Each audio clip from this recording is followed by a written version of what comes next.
दोस्तों नमस्कार, सभी का स्वागत है विजय पथ पर। आज हमारे साथ बेरोजगार संघ के अध्यक्ष राम कंडवाल भाई मौजूद हैं। राम कंडवाल भाई शायद पहला साक्षात्कार होगा जब से बेरोजगार संघ के अध्यक्ष बने हैं राम भाई के साथ। राम भाई पहले तो बहुत बधाई है आपको, एक लंबा संघर्ष आपका रहा था पुलिस कांस्टेबल भर्ती जो एज बढ़ाने के लिए था। वो तमाम खबरें भी आपने देखी जहाँ पर राम कंडवाल ने भूख हड़ताल करी थी, टंकी पर चढ़े थे, लेकिन आखिरकार सफल हुआ। पहले तो बहुत बधाई आपको। धन्यवाद राम भाई, लेकिन सवाल ये है कि पुलिस कांस्टेबल जो नियमावली बनी है, चाहे दरोगों के लिए नियमावली बनी है, उसको लेकर क्या बेरोजगार संघ संतुष्ट है या बेरोजगार संघ के साथ जुड़े हुए जितने भी युवा हैं वो संतुष्ट हैं इस नियमावली से? देखिए, होता क्या है कि हम लोग मांग करते हैं आज से लगभग 1 साल पहले और लगभग 8-9 पहले कि हम कहते हैं कि उत्तराखंड पुलिस कांस्टेबल में आयु सीमा जो बढ़ोतरी होनी चाहिए वो 18 से 28 वर्ष हो। तो हाल फिलहाल में जो पुलिस कांस्टेबल की भर्ती आती है उसमें ये लोग क्या करते हैं कि उसमें आयु सीमा नहीं बढ़ाते हैं, फिर हम हाई कोर्ट जाते हैं।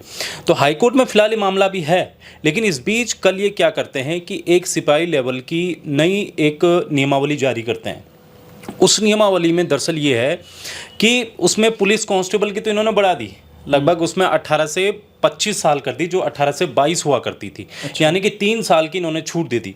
लेकिन जो और सिपाही लेवल की भर्तियां हैं, जैसे उसमें फॉरेस्ट गार्ड हो गया, आबकारी की सिपाही वाला हो गया, आपका प्रवर्तन सिपाही हो गया, आपका बंदी रक्षक हो गया, तो ये तमाम जो सिपाही लेवल की भर्तियां हैं इसमें इन्होंने 18 से 25 कर दी।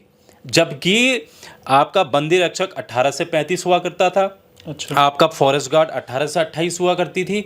आपकी जो आबकारी सिपाही 18 से 30 हुआ करती थी। आपकी प्रवर्तन सिपाही 18 से 30 हुआ करती थी। तो इन्होंने जो है 5-5 साल 4-4 साल जो है सारी भर्तियों में घटाकर अब 18 से 25 वर्ष कर दिया है। तो प्रदेश का बेरोजगार जो है, अब वो ऑब्वियसली बात है वो कोई नाराज होगा, क्योंकि अभी तक जो है जो प्रदेश के युवाओं को अधिकतर मौके जो मिल रहे थे अब वो मौके कम हो जाएंगे। अब इसमें बेरोजगार जो है इसीलिए भी परेशान है क्योंकि इस प्रदेश में आप देखते हैं कि भर्तियां ऑलरेडी जो है 5 साल 6 साल 7 साल में एक बार आती हैं, और अगर वो भर्ती आती भी है तो उसमें भी 3 से 4 साल लग जाते हैं, ज्वाइनिंग में लग जाते हैं, भर्तियां कोर्ट में लटक रही हैं। तो ऐसे में अगर आयु सीमा आप 18 से 25 वर्ष करते हो तो कहीं ना कहीं ये बेरोजगारों के साथ धोखा है, छलावा है, और उनके साथ एक तरह से सौतेला व्यवहार भी है।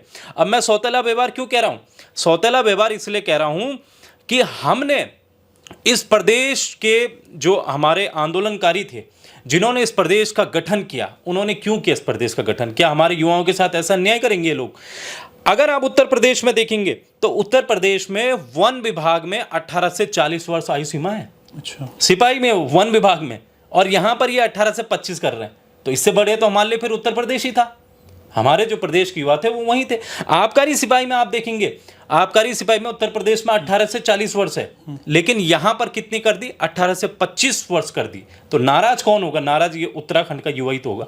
तो अब आपकी क्या मांग है इसमें? देखिए, मांग यही है, हम उत्तराखंड का समूचा युवा ये चाहता है कि आप जो सिपाही यूपी की तर्ज पे होना चाहिए जिस नहीं, हम इतना भी नहीं कह रहे हैं, हम नहीं कह रहे हो कि आप 18 से 40 कर दो, लेकिन हम ये कह रहे हैं कि कम से कम आप सारी सिपाही लेवल की जो भर्तियां हैं उसमें 18 से 28 वर्ष कर दो। सारे युवा खुश हो जाएंगे। पुलिस में भी आप 18 वर्ष कर दो, फॉरेस्ट गार्ड में, आबकारी में, बंदी रक्षक में, जो भी हैं उन सब में 18 से 28 कर दीजिए। जब इन्होंने दरोगा की नियमावली भी जारी हुई है परसों, उसमें इन्होंने जो है सारी दरोगाओं में, जिसमें पुलिस का दरोगा है, वन दरोगा है, आपका जो है ये अग्निशमन का दरोगा है, और आपका आबकारी का दरोगा है, उन तमाम दरोगाओं में इन्होंने क्या कर दिया? 18 से 35 वर्ष आयु सीमा कर दी। अच्छा। 21 से 35 वर्ष, जबकि इससे पहले कितनी थी? इससे पहले थी 21 से 28। तो 28 से 35 कितने वर्ष का गैप हो गया? तो 7 वर्ष का, तो 7 साल इन्होंने उसमें बढ़ा दी। तो आप सिपाही में क्यों घटा रहे हो? एक तरफ बढ़ा रहे हैं, दूसरी तरफ घटा रहे हैं। तो क्या वो जो एसआई है उसको आप काबिल समझ रहे हो? जो लड़का एसआई का होगा, 35 साल का होगा, तो क्या वो काबिल है? और ये सिपाही जो 25 साल का, ये युवा नहीं है? तो ये जो तमाम चीजें हैं, इसको लेकर ये जो नियमावली में, इसमें काफी खामियां हैं। अब क्या करने वाले हैं? किसी से बातचीत हुई है इसमें या किस तरीके से? देखिए, बातचीत अभी नहीं हुई है, लेकिन बातचीत प्रदेश के युवाओं ने, अभी कल ही मैं देख रहा था, 1000 से ज्यादा मैसेज हमें आ चुके हैं। सोशल मीडिया में मैसेज किए जा रहे हैं, इंस्टाग्राम में, यूट्यूब में, हर जगह में मैसेज आ रहे हैं कि इस नियमावली का विरोध कीजिए। हमने भी ये सोचा, अब हम अगर शैलेश बगोली जी हमारी मांग मानते हैं तो ठीक है, उनसे मिला जाएगा। नहीं मानते हैं तो 21 तारीख का जो पेपर होने वाला है, प्रदेश में जो स्नातक स्तरीय पेपर हो रहा है, उसके बाद हम एक बड़ा ऐलान करेंगे और रैली करने का हम प्रयास करेंगे। अच्छा, इस बीच में आपका एक फेसबुक पोस्ट भी दिख रहा था, कल हमने उसके ऊपर वीडियो भी बनाई थी, तो उसमें एक जो टंकण मिस्टेक हुई थी, जो 900 मीटर की दौड़ 1 मिनट में पूरी करनी थी, उसके बाद वो बदल भी गई थी, उसके बारे में क्या कुछ कहना है? मैंने आपके फेसबुक पोस्ट पे ही देखा था। देखिए, वो भी हमें एक अजूबा लगा। हमने जब देखा तो हमारी नज़र पड़ी, युवाओं की नज़र पड़ी कि अग्निशमन द्वितीय अधिकारी, उसको लेकर इन्होंने फिजिकल में क्या कर रखा था कि 1 मिनट में जो 900 मीटर दौड़ है वो इन्होंने 1 मिनट में दे रखी थी कि 1 मिनट में आपको 900 मीटर भागना है। लेकिन जब हमने खंगाला, ये गूगल में गए हमने खंगाला कि 800 मीटर का वर्ल्ड रिकॉर्ड किसके पास है, तो वो पाया गया कि केनिया के डेविड के पास जो है 800 मीटर का वर्ल्ड रिकॉर्ड है, वो भी उन्होंने 1 मिनट 40 सेकंड में कर दिया। और ये जो उत्तराखंड सरकार है, ये 1 मिनट में 900 मीटर दौड़ा रही है।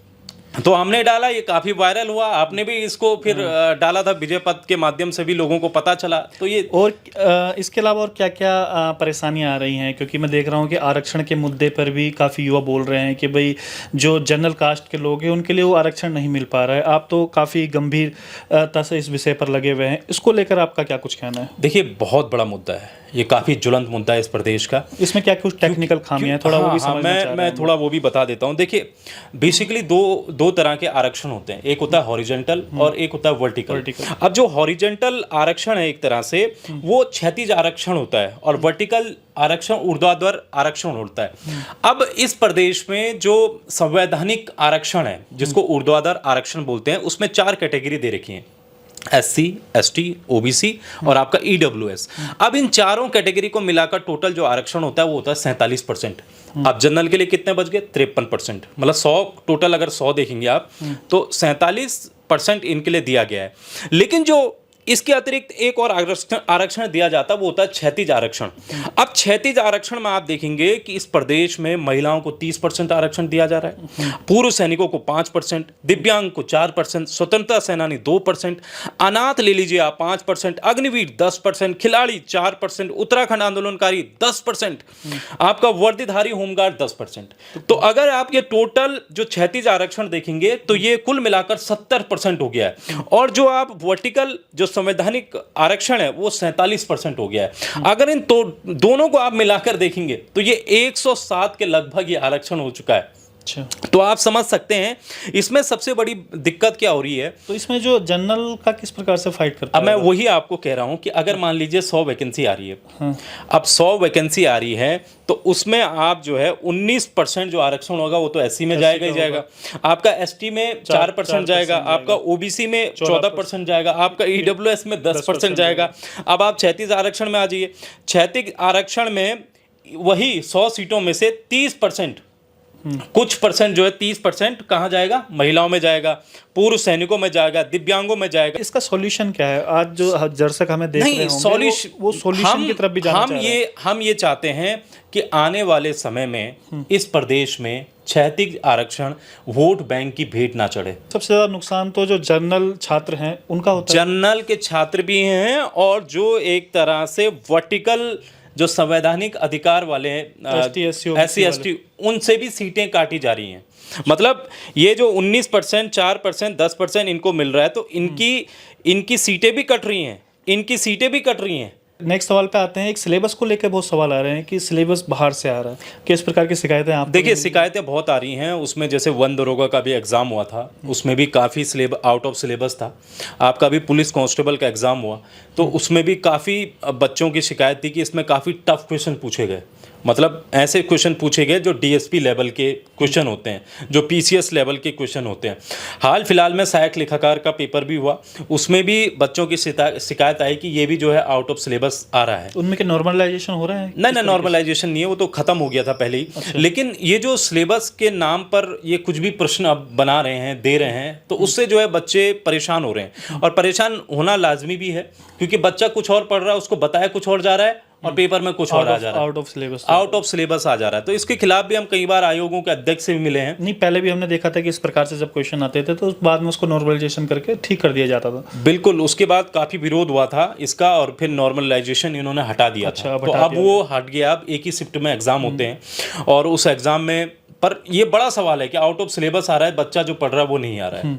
अच्छा, एक सवाल और आ रहा है कि जो 25,000 भर्तियों का जिक्र कर रहे हैं धामी सरकार के, इन 5 सालों में 25,000 भर्तियां हमने दी है, क्या वाकई में इतनी भर्तियां हुई हैं उत्तराखंड में? देखिए, मुझे तो नहीं लगता कि इतनी भर्तियां हुई हैं। 25,000 इन्होंने आंकड़ा दे दिया, और मान ली हुई भी हैं 5 साल में। अगर धामी सरकार के 25,000 नियुक्तियां हुई हैं तो एक साल में 5,000, तो सिर्फ 5,000 ही सरकारी नौकरी दी इन्होंने एक साल में।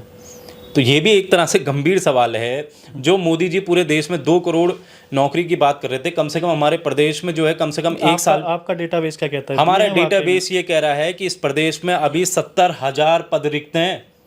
आज के डेटा के अनुसार सरकारी नौकरी के 70,000 पद रिक्त हैं, और धामी जी कह रहे हैं कि मैंने 5 साल में 25,000 दिए। तो ये तो फिर बहुत गलत है। आपको इन 70,000 को अगर भरना था तो अपने कार्यकाल में भरते ना। अब वो किसके कार्यकाल के लिए आप बचा रहे हैं? जैसे त्रिवेंद्र रावत जी ने धामी के कार्यकाल के लिए जो है सारी भर्तियां रखी हुई थी, वैसे अब धामी किसके कार्यकाल के लिए रख रहे हैं सारी भर्तियां? तो ये अपने आप में बड़ा विरोधाभास उत्पन्न भी करता जी, है अपने आप में। एक बड़ा सवाल ये भी आ रहा था, कल परसों हमने एक साक्षात्कार भी लिया था, उसमें जो बाहर से कंपनियां हैं, आउटसोर्स कंपनियां हैं, वो भी बड़ा शोषण युवाओं का कर रही हैं। उसमें जिस कंपनी का हमने जिक्र किया था वो 25% सैलरी से काट रही हैं। क्या इस प्रकार के मामले भी आ रहे हैं? इस आउटसोर्स के बारे में क्या सोच रहे हैं बेरोजगार संघ की? केवल सरकारी तक सीमित है कि जो आउटसोर्स कंपनियां इस तरीके से लूट मचा रही है उसकी तरफ भी कुछ ध्यान है बेरोजगार संघ का? देखिए, बिल्कुल ध्यान है, और ध्यान इसलिए भी क्योंकि जो कल शायद आप बता रहे हैं, जिसका आप जिक्र कर रहे हैं, वो शायद विजन इंडिया नाम की एक कंपनी है। और विजन इंडिया के खिलाफ खुद मैंने उसमें केंद्रीय श्रम आयोग में उसकी शिकायत की है, बाकायदा वहाँ पर FIR के लिए किया है। इसके अलावा सबसे बड़ी बात यह है कि सिर्फ विजन इंडिया ऐसा नहीं कर रहा है। उसके अलावा आप देखेंगे, अभी कुछ दिनों पहले ही हमने जो है देहरादून के जो नगर निगम है वहाँ पर हम लोग गए थे। वहाँ पर भी एक भारी कंपनी आती है और प्रदेश के जो हमारे युवा हैं उनकी पूरी सैलरी डकार कर जो है भाग जाती है। ऐसी विजन इंडिया में भी हो रहा है, ऐसी और भी कंपनियां हैं। तो आउटसोर्स तो बिल्कुल भी बंद होना चाहिए। दूसरा, अगर आप आउटसोर्स कर भी रहे हो, इन केस 1% आप आउटसोर्स कर भी रहे हो, तो कम से कम वो उत्तराखंड की कंपनियां हों। मतलब भारी कंपनी में आप ठेका मत दीजिए, आप उत्तराखंड की कंपनी दीजिए ना। आपने इस राज्य को बनाया तो कम से कम आपके पास ऐसी कंपनियां तो होंगी।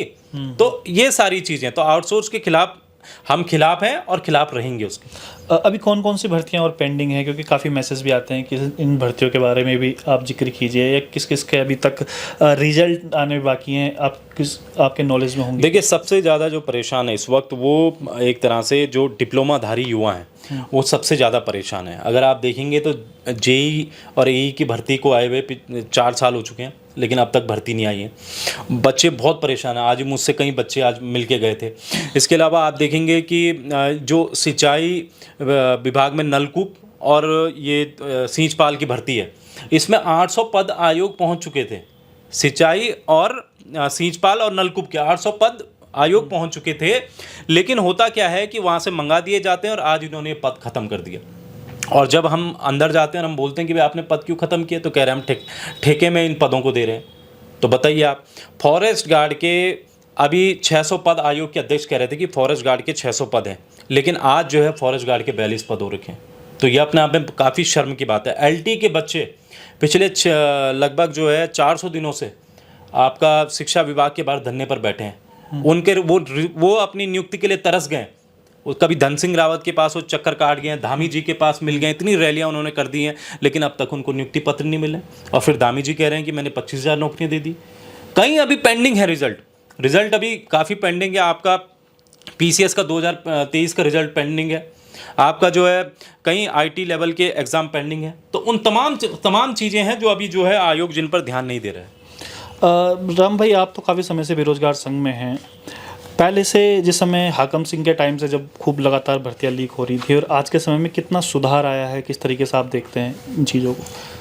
देखिए, सुधार तो अब ऐसा है कि जब अगर बेरोजगार संघ है तो सुधार तो हो गई, क्योंकि उस वक्त भी हमने काफ़ी चीज़ें खुलासा किया था। और आज भी जो सुधार की अगर आप बात कर रहे हैं, एक अगर पत्रकार ये कह रहा है कि सुधार हो रहा है, मैं सवाल पूछ रहा हूँ। हाँ, आप सवाल पूछ रहे हैं, सुधार हो रहा है? लेकिन मैं आपकी बात नहीं कर रहा, मैं कह रहा हूँ इस प्रदेश में अन्य और पत्रकार कह रहे हैं कि आज जो है अच्छी तरह से एग्जाम हो रहे हैं, तो वो बेरोजगार संघ होने के नाते ही है। जब भाई बॉबी पवार थे, चाहे हम हैं, तो उसकी वजह से सारी चीज़ें हो रही है। लेकिन हो सकता है कहीं ना कहीं से बहुत सारे बच्चे आज भी हमसे सवाल कर रहे हैं कि सर इस भर्ती में कुछ हो सकता है, इस भर्ती में कुछ हो सकता है, लेकिन हम उसको ये कहते हैं आप परीक्षा में भी ध्यान दीजिए, बाकी सब कुछ हमें छोड़ दीजिए, और जल्द, बहुत जल्द आप लोगों के सामने एक बड़ा खुलासा लेके आएंगे हम। क्या बेरोजगार संघ को बॉबी पवार की कमी खलती है बीवी की? अगर बॉबी पवार बेरोजगार संघ में होते तो और हम तेजी से उभरते हैं, किस तरीके से? देखिए, बॉबी पवार की कमी कहीं पर भी कोई नहीं भर सकता। वो इस प्रदेश का वर्तमान भी है, वो इस प्रदेश के भविष्य भी हैं। उनकी कमी कोई नहीं भर सकता। बेरोजगार संघ चाहे आज है, चाहे बेरोजगार संघ 100 साल बाद भी रहेगा, तो लेकिन बॉबी की कमी को कोई नहीं वहाँ पर भर सकता है। तो वो उन्होंने जो इस प्रदेश के लिए किया है, वो सभी जानते हैं कि उन्होंने इस प्रदेश में क्या किया है, और वो अब इस समूचे उत्तराखंड के लिए क्या करेंगे, वो भी ये उत्तराखंड आगे जाके देखने को मिलेगा। अभी भी हेल्प मांगते हैं, हेल्प करते हैं कि भाई इस तरीके के मामला आ रहा है, या कुछ मामले उनके पास आते हैं तो आपके पास भेजते होंगे कि यार जरा ये देखिए, क्योंकि अब ये आपका डिपार्टमेंट हो गया है? नहीं, हम फ़ोन पे अक्सर बात करते हैं और वार्ता होती है। कहीं हमारे जो टीम के सदस्य हैं वो उनके पास कई चीज़ों की राय लेने जाते हैं और कहते हैं कि ये मामला कैसे हो सकता है, इसमें हम कैसे आगे बढ़ें, तो और वो अपनी राय देते हैं। प्रदेश के बेरोजगारों के लिए वो हमेशा आगे रहे हैं। वो आज भी अगर पूरी तरीके से राजनीति में घुस गए हैं, लेकिन वो बेरोजगारों को ध्यान में रखते हुए चीज़ें बोलते हैं। आज भी वो मुझे हर तीसरे दिन में फ़ोन करते हैं कि यार क्या भर्तियां पेंडिंग है, क्या हो रहा है, क्या नहीं हो रहा है, क्या चीज़ें। तो वो सारी चीज़ें हैं अभी भी। तो ऐसा नहीं है कि बॉबी पवार जो है बेरोजगार संघ से अलग हो गए तो वो युवाओं को सोचना उन्होंने बंद कर दिया। ये गलतफहमी है। वो आज भी पूरे उसी जोश जुनून के साथ युवाओं के साथ जुड़े ये है कि जिम्मेदारी बदल दी गई। चलिए नए अगले सवाल पे आते हैं। विधानसभा में एक आपने मामला उठाया था जिसमें आपने कहा था कि एक फर्जी डिग्री है, एक आपने शहरी विकास का मामला उठाया था। दोनों में क्या चल रहा है अभी? देखिए, विधानसभा का जो मामला है वो ऋतु भूषण खंडूड़ी जी से हम बार बार समय ले रहे हैं, लेकिन वो बार बार हमें जो है समय नहीं दे रही है। एक बार भी उन्होंने भी मिलने तक का समय नहीं दिया। तो हमें ये लग रहा है कि भाई क्या ऋतु भूषण खंडूड़ी का हाथ उनके ऊपर है? सबसे बड़ा सवाल ये है। तो वहाँ पर अभी बस हम ये चाहते हैं कि वहाँ पर कार्रवाई हो और जल्द से जल्द हो, क्योंकि वो फर्जी है और सारे डॉक्यूमेंट्स हमारे पास है उस। हाँ, वो तो आपने इंटरव्यूज वगैरह में बताया था कि किस तरह का फर्जी डिग्री धारक एक बिल्कुल। तो जब ऋतु भूषण खंडूड़ी जी को उस चीज़ की जानकारी है तो फिर उस पर कार्रवाई क्यों नहीं हो रही है? सवाल ये है। दूसरा जो मुद्दा आपने उठाया, जो शहरी विकास निदेशालय में था मुद्दा, वहाँ पर उसको तो हटा दिया है। जो 1,75,000 की नौकरी में लगा था उसको तो जब हम वहाँ उनको कैद किया वहाँ पे, उसके बाद उनको हटा दिया।